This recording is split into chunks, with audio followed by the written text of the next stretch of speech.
they had prophets such as Elijah saying that it will not rain, and then it did not. What is the difference between Elijah and some of our seers amongst the Agikoyo of Kenya, or amongst the Zulu of South Africa, or amongst the Luo then of Sudan, or amongst the Yoruba, or amongst the Igbo, or amongst the Nama in what is present-day Namibia, or among the Temne, or amongst the Wolof, or amongst the Dogon in Mali? There is no difference.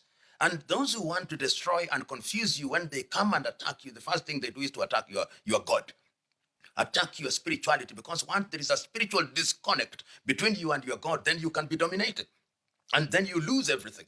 Look at in the area of pharmaceuticals. We had healers in African land. We now know that brain surgery was undertaken in the continent of Africa. We now know that there were cesarean births in the continent of Africa.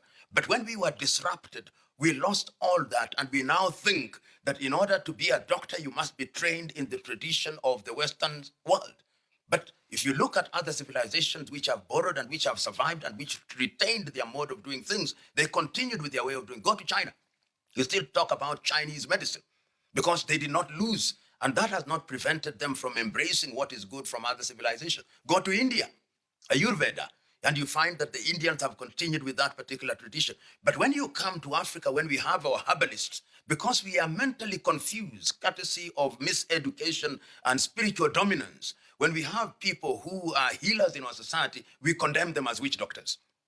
So it is the battle against the impact of slavery and colonization combined is a battle of unlearning many negative things which were pumped into our minds so that we could become robots. And robots we have become in many ways because we do things simply because certain information was pumped in our heads. We have been taught consistently to hate ourselves and to love the things that belong to others. So when we have conversations about religion and about the impact of slavery, it is a conversation which is reminding us that we should go back to ourselves. There is a beautiful saying in the Kiswahili language called mwachamila ni mtumwa.